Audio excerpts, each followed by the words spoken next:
같이 기도하고 말씀 읽겠습니다. 하나님 아버지 감사합니다. 심히 부족하고 연약한 저희들을 주의 사랑 가운데 이 새벽도 주님 단잠을 깨우시고 또 예배당에 나와 새벽 예배의 단을 쌓게 하시고 또 가정에서 깨어 온라인으로라도 함께 예배에 참여할 수 있는 은혜와 힘을 주신 것을 감사드립니다. 하나님 저희의 중심을 받으시고 주님 은혜로 말씀하여 주시고 말씀을 몇 마디 바르게 전할 힘을 종에게 주시고 또 주를 사모하여 새벽을 깨우는 모든 심령들에게 또 이후에라도 하나님의 말씀을 사모하여 말씀 앞에 앉는 모든 자들에게 주님 말씀의 교훈을 주셔서 유익이 되게 하여 주옵소서. 하나님의 말씀은 우리에게 교훈이 되고 혹은 책망이 되고 바르게 함과 의로 교육하기에 유익한 말씀임을 믿사오니 그렇게 되게 하여 주옵소서. 주여 부족한 종에게 항상 성령의 기름을 쳐주셔서 말씀을 바르게 해석하며 증거케 하여 주옵소서.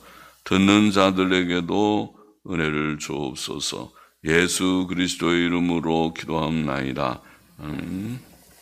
잠언 17장 13절부터 16절 말씀 13절 보십시다. 누구든지 악으로 선을 갚으면 악이 그 집을 떠나지 아니하리라. 사람이 악으로 선을 갚는 것은 참으로 악한 일입니다. 그것은 배갑절의 악이라고 할 수 있죠.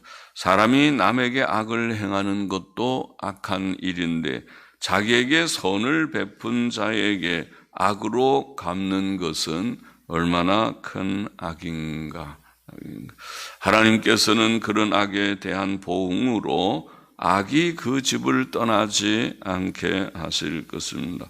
하나님은 공의의 하나님이십니다. 사사시대의 세겜 사람들은 아비멜렉을 도와 기드온의 아들들인 그의 형제 70명을 죽이게 했습니다. 아비멜렉도 악하고 세겜 사람들도 참 악하였죠. 그런데 3년 후에 하나님께서는 세겜 사람들과 아비멜렉이 서로 싸워서 아비멜렉과 많은 세겜 사람들을 죽게 하셨죠. 사사기 9장에 나오는 내용이죠. 하나님께서 3년을 기다리시고 3년 후에 징벌하셨습니다.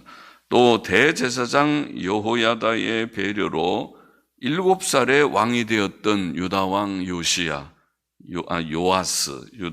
요아스는 자기에게 하나님의 말씀을 전하여 준 여호야다의 아들 스가랴를 성전 뜰에서 돌로 쳐 죽이게 했습니다. 참 악한 일이죠. 배은망덕한 일이죠.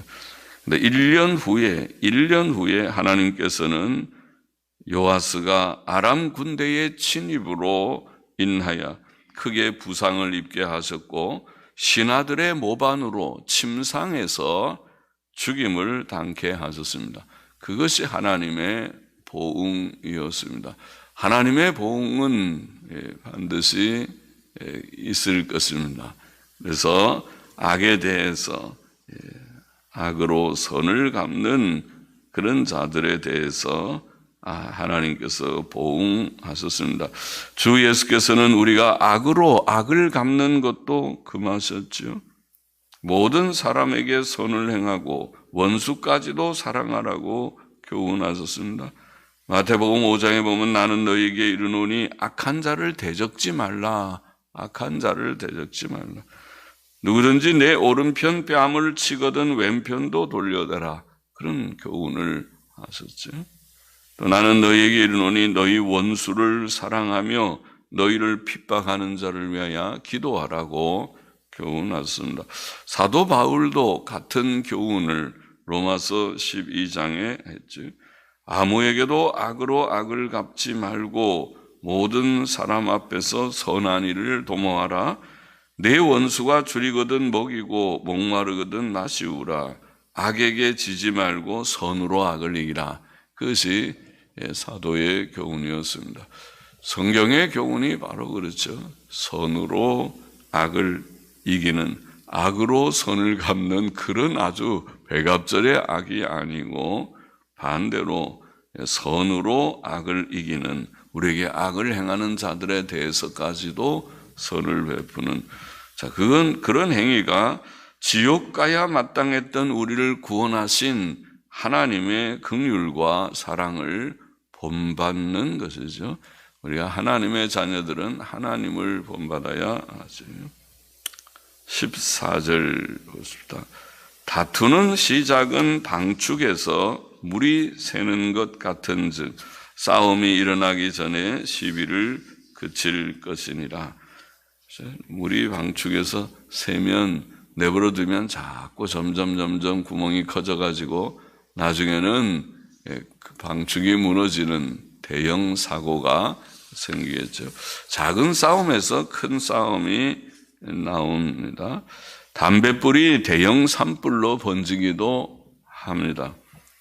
세르비아의 1914년이죠. 세르비아의 한 암살자가 오스트리아의 황태자 프란시스 베르디난드를 쏘아 죽인 사건이 1차 세계대전의 시작점이라고 하더군요. 그래서 1차 세계대전이 4년 동안 지속되면서 전 세계적으로 군인들만 약 1,000만 명이 죽었다고 하니, 그 암살자 한 사람의 실수라고 할지 악한 일이 이렇게 큰 전쟁이 될 줄은 아무도 몰랐을 것입니다. 다툼은 육신적인 죄악입니다. 사도 바울은 갈라디아 5장에서 사람을 천국에 들어가지 못하게 하는 육체의 일들을 열거하면서 원수 맺는 것, 분쟁, 시기, 분냄, 당 짓는 것, 불리함, 이런 것들을 열거했어요. 그게 참 그 나쁜 죄로구나. 그 죄는 우리 성도들이 다 버려야 될, 추방해야 할 악한 목록이고, 우리는 그렇게 하면 안 되겠다. 야고보서 3장 4장에 보면은 마음속에 독한 시기와 다툼은 위로부터 내려온 지혜가 아니고 세상적이고 정욕적이고 마귀적인 지혜다, 그렇게 말하고, 사람의 다툼이 육신의 욕심에서 나온 것이라고 했습니다. 물론 진리의 싸움이 있습니다. 그러나 비록 근본적 진리들에 있어서는 일치가 필요하고 그것을 위해서는 양보할 수 없으며 끝까지 싸워야 하고, 또 중요한 진리들에 있어서도 겸손과 인내로 토론하고 변론함으로 일치된 생각에 이르기를 힘써야 하겠지만, 사소한 지엽적 혹은 불확실한 문제에 있어서는 다른 사람들의 견해들을 존중하고 서로 관용해야 하며 무익한 논쟁이나 변론을 피해야 할 것입니다. 그래서 진리 문제가 아닌 것은, 그것은 양보도 하고 상대의 의견도 의견으로 그저 존중하고 그렇게 살 수밖에 없는 세상이고 또 우리의 현실입니다. 그러므로 진리의 싸움 외에는 싸움을 피하는 것이 지혜입니다. 그러려면 겸손과 관용이라는 덕이 필요하고 인내와 양보심도 필요합니다. 아브라함의 종들과 롯의 종들이 서로 다투었을 때 아브라함의 처신과 같이, 아브라함이 뭐라고 말했죠? 롯에게 네가 좌하면 나는 우하고 네가 우하면 나는 좌하리라. 서로 싸우지 말자. 우리는 같은 형제인데 싸우지 말자. 그렇게 말함으로 양보심을 발휘했습니다. 우리는 항상 분쟁이 없이 같은 마음을 가져야 할 것입니다. 15절 보십시다. 악인을 의롭다 하며 의인을 악하다 하는 이 두 사람은 다 여호와의 미워하심을 입느니라.